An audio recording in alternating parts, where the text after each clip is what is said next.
नमस्कार,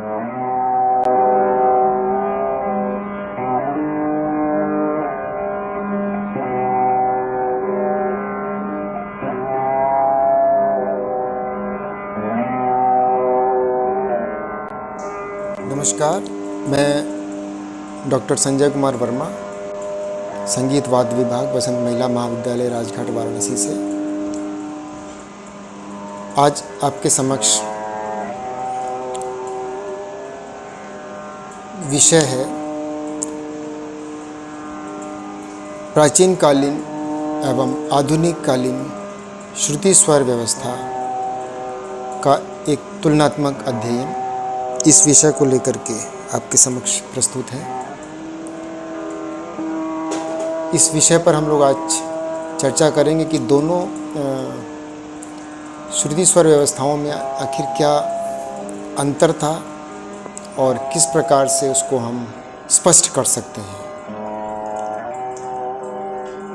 इसके पहले के वीडियो में हमने जैसा कि पहले बताया था कि प्राचीन कालीन श्रुति स्वर व्यवस्था किस प्रकार से थी और स्वरों में 22 श्रुतियों को किस तरीके से विभाजित किया गया और किन किन श्रुतियों पर स्वरों की स्थापना की गई।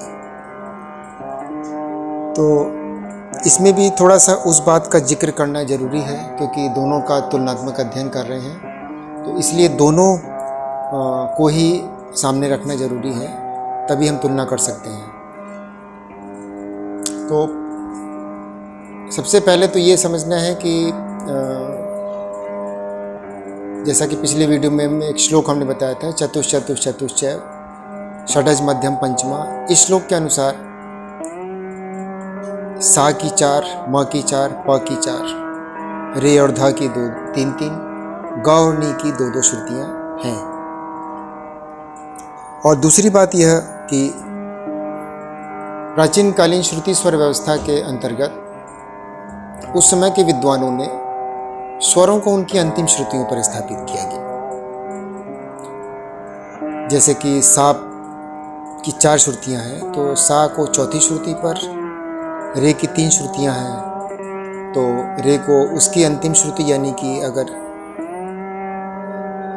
5 6 7 अगर रे की श्रुति है तो 7वीं श्रुति पर ऋषभ को स्थापित किया और इसी प्रकार से अन्य सभी स्वरों को भी उनकी अंतिम श्रुतियों पर स्थापित किया। अब आधुनिक कालीन श्रुति स्वर व्यवस्था में क्या अंतर हुआ, इसमें यह अंतर कर दिया गया। आधुनिक कालीन विद्वानों ने देखा कि इसमें उन्होंने स्वरों को उनकी प्रथम श्रुति पर स्थापित किया। जैसे कि सा की अगर 4 श्रुतियां हैं तो प्राचीन कालीन श्रुति स्वर व्यवस्था में तो उसमें के विद्वानों ने सा को 1 2 3 4 श्रुतियों में से चौथी श्रुति यानी अंतिम श्रुति पर स्थापित किया। लेकिन आधुनिक काल में क्या किया विद्वानों ने कि सा को पहली श्रुति पर यानी कि 1 2 3 4 में से पहली श्रुति पर सा को स्थापित किया। उसी तरह रे की अगर 5 6 7 है तो उसको उसकी पहली यानी 5वीं श्रुति पर स्थापित किया। तो इसी बात को हम लोग डायग्राम के माध्यम से समझेंगे तो ज़्यादा स्पष्ट होगा, अधिक स्पष्ट रूप से हम उसको समझ सकते हैं। सबसे पहले हम एक लकीर बनाएंगे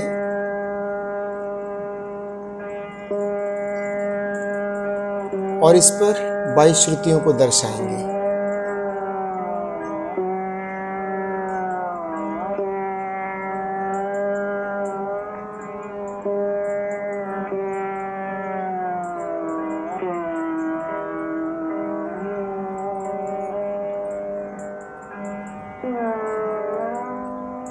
और इनकी संख्या लिख लेंगे 1 2 3 4 5 6 7 8 9 10 11 12 13 14 15 16 17 18 19 20 21 और ये 22 श्रुतियाँ इसमें आप देख सकते हैं।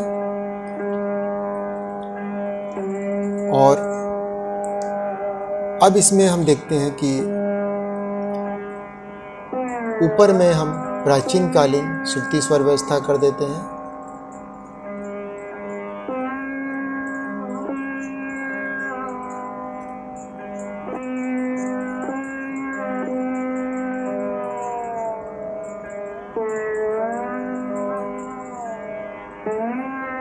इसके अनुसार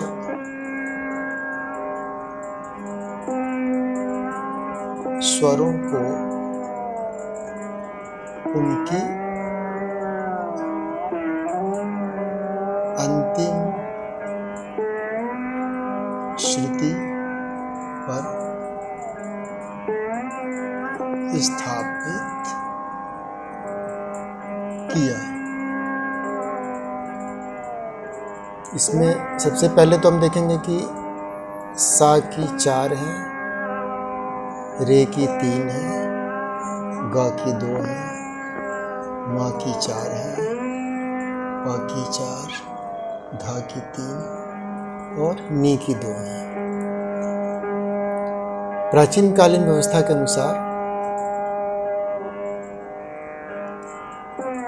सा चौथी पर,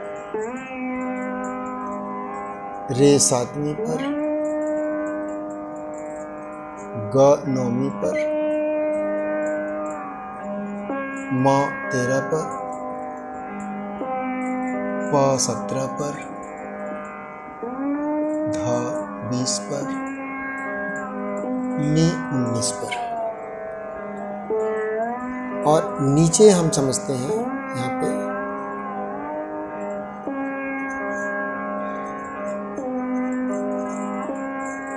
आधुनिक कालीन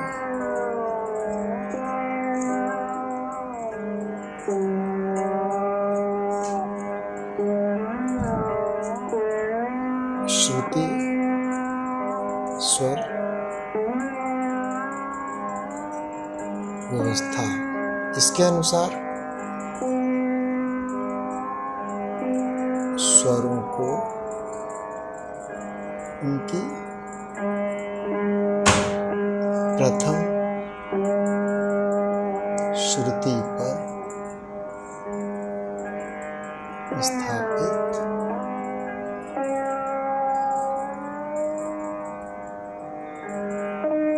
किया।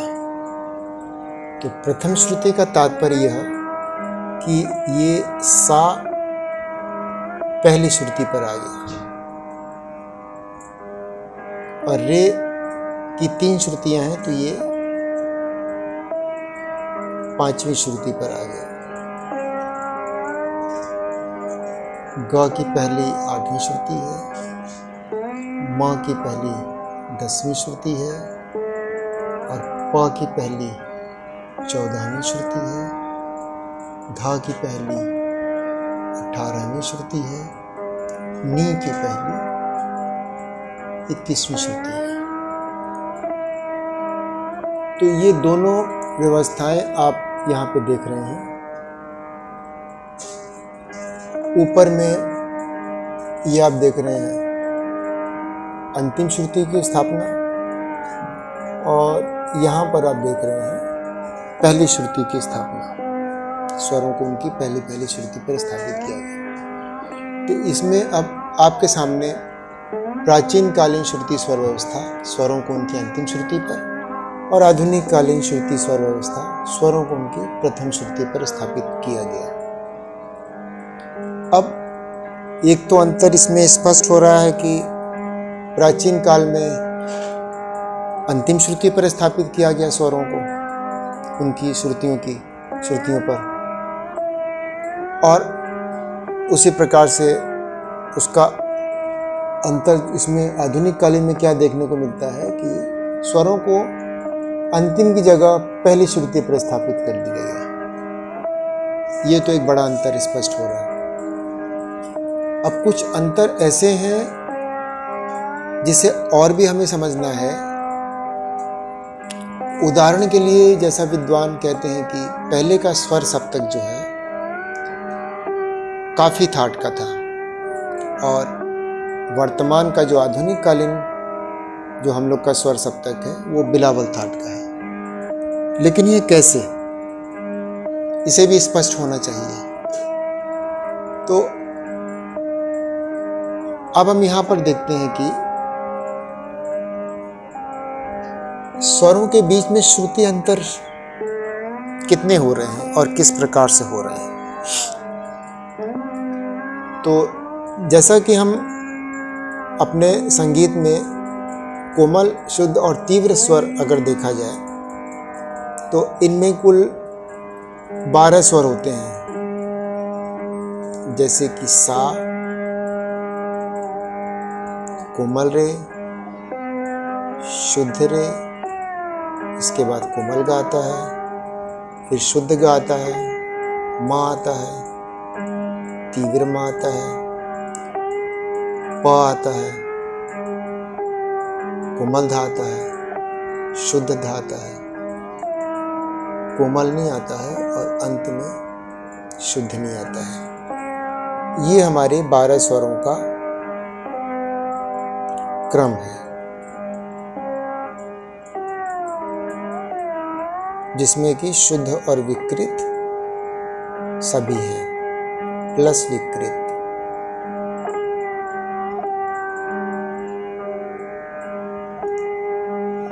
तो ये क्रम भी जानना जरूरी है कि किस स्वर के बाद कौन सा स्वर हमारा शुद्ध और विकृत स्वर आता है या तीव्र है।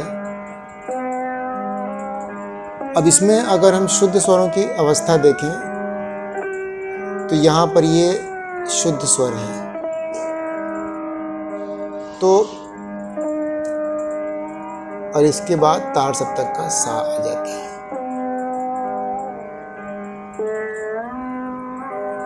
अब इसमें हम देख रहे हैं कि जो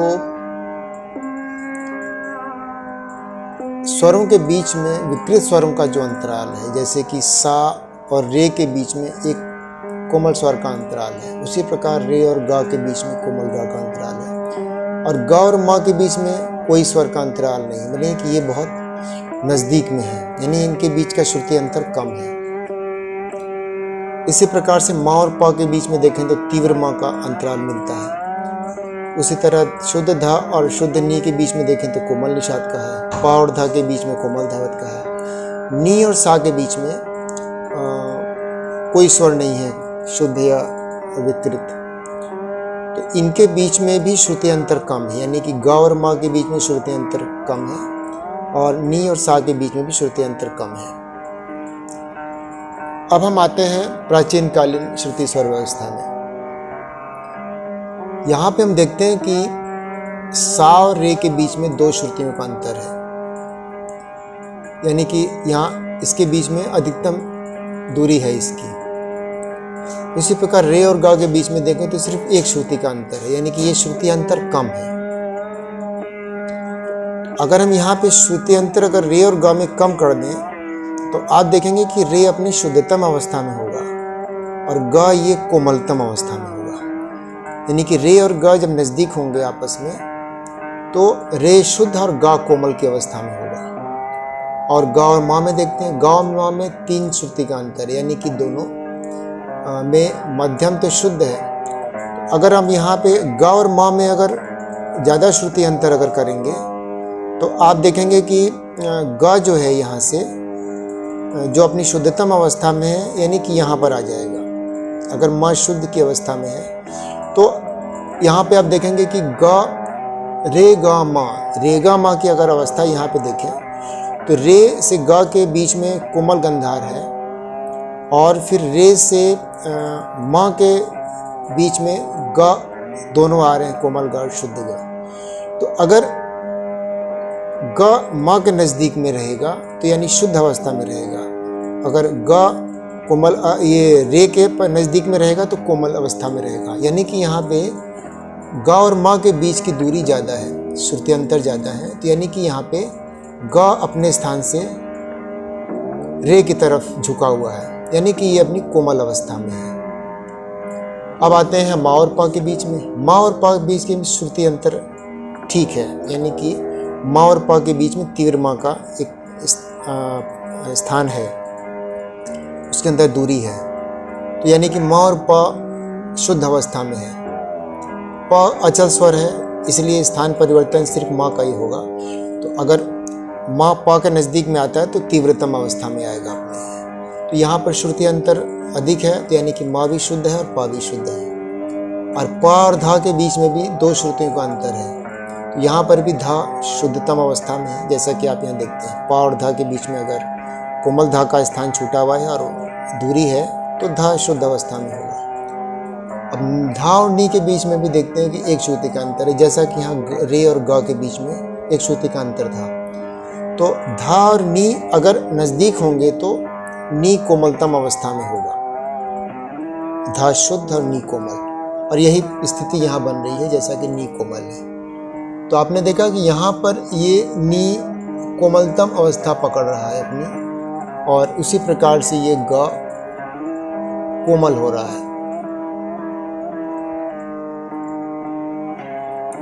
तो पूरे सप्तक, स्वर सप्तक में आप देख रहे हैं कि ग और नी कोमल हो रहा है। तो ये स्पष्ट हो रहा है कि अगर ठाठ में अगर हम ग और नी स्वर कोमल करें तो ये हमारा जो है काफी ठाठ बन जाता है। यानी कि प्राचीन कालीन जो हमारा स्वर सप्तक था ये काफी ठाठ का था। प्राचीन कालीन स्वर सप्तक ये था हमारा काफी ठाठ का, ये स्पष्ट हुआ। अब हम आते हैं आधुनिक कालीन श्रुति स्वर व्यवस्था में। अब इसमें हम देखते हैं कि जो पहले सा और रे के बीच में 2 श्रुतियों का अंतर था, अब सा और रे के बीच में ये श्रुति अंतर 1 बढ़ गया, यानी 3 श्रुति का अंतराल हो गया। फिलहाल 2 और 3 श्रुति का अंतर है दोनों में, तो फिर भी दूरी है। तो अगर सा और रे में अगर दूरी है तो इसमें रे शुद्धतम अवस्था में होगा, और सा क्योंकि अचल स्वर है तो इसका स्थान यहाँ परिवर्तित होने के बाद भी उसको हम शुद्ध ही मानेंगे। अब आते हैं रे और ग के बीच में। पहले रे और ग के बीच में 1 श्रुति का अंतराल था, तो ग कोमल अवस्था में था। अब यहाँ पे हम देखते हैं कि रे और ग के बीच में 2 श्रुति का अंतर, यानी 6 और 7 2 श्रुतियाँ इसमें रिक्त हो रही हैं। तो अगर रे और ग के बीच में अगर दूरी हो जाए तो या तो रे कोमल होगा, ग भी कोमल हो जाएगा, और अगर रे शुद्ध अवस्था में है तो यानी कि यहाँ से दूरी अगर ग की बन रही तो ग यहाँ पे शुद्ध अवस्था में आ जाएगा। तो यानी कि पहले जो ग कोमलतम अवस्था में था, अब ये यहाँ पे शुद्ध अवस्था में आ गया। अब जो रे और ग प्राचीन कालीन में 1 श्रुति का रे और ग के बीच में अंतर था, अब ये 1 श्रुति का अंतर ग और म के बीच में आ गया आधुनिक कालीन श्रुति स्वर व्यवस्था में। आप देखेंगे यहाँ पे 9वीं श्रुति यहाँ पर सिर्फ एक बीच में बची है, यानी कि ग और म अगर नज़दीक होंगे तो दोनों ही स्वर अपनी शुद्धतम अवस्था में होंगे। यानी कि जो ग कोमल था इधर रे की तरफ से भी ये शुद्ध हो गया और म की तरफ से भी शुद्ध हो गया। अब आते हैं म और प के बीच में। म और प के बीच में 3 श्रुति का अंतर है, और यहाँ पे भी 3 श्रुति का अंतर ये बरकरार है, यानी कि ये स्थिति दोनों की बराबर है। प और धा के बीच में 1 2 3 श्रुति का अंतराल है, क्योंकि प्राचीन काल में 2 श्रुति का अंतर था, ये इसमें बढ़ करके 3 श्रुतियाँ हो गई हैं। और ध और नी के बीच में अब हम देखते हैं आधुनिक काल में, तो पहले ये श्रुति अंतर 1 श्रुति का था और नी कोमल अवस्था में था। अब यहाँ पे धा और नी के बीच में 2 श्रुति का अंतर हो गया है, और धा और नी में दूरी बढ़ गई है। यानी कि धा और नी में अगर दूरी बढ़ेगी तो या तो धा कोमल है तो नी भी कोमल हो जाएगा, और अगर धा शुद्ध है तो नी भी शुद्ध हो जाएगा, अगर दोनों में दूरी है तो यानी धा यहाँ शुद्ध अवस्था में है तो नी भी शुद्ध अवस्था में होगा। तो जो प्राचीन काल श्रुति स्वर अवस्था में हमने देखा था कि ग कोमल था तो यहाँ ग शुद्ध अवस्था में आ गया, यहाँ पे नी कोमल अवस्था में था तो नी शुद्ध अवस्था में आ गया। और इसका कारण यह है कि दोनों के बीच में जो श्रुति अंतर यहाँ कम था, यहाँ पर ये अधिक हो गया है, और श्रुति अंतर बदलने से ये जो है परिवर्तित होकर के जो आधुनिक कालीन स्वर सप्तक, ये हमारा बिलावल थाट का हो गया।